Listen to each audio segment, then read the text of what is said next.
Greetings, Dennis Daniels here. Let's solve this equation. Let's solve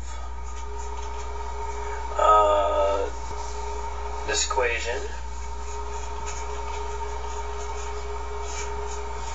And let's do a simple one. Negative 11 equals 6 minus 3, which is times n minus 2, minus 5, n plus 3.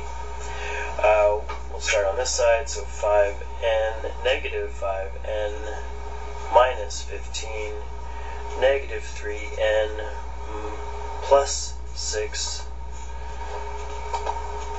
equals negative 11. So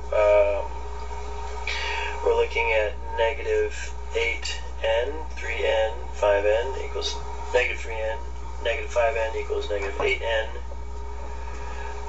We've got a positive 6, and a negative 15, so it gives us negative 3.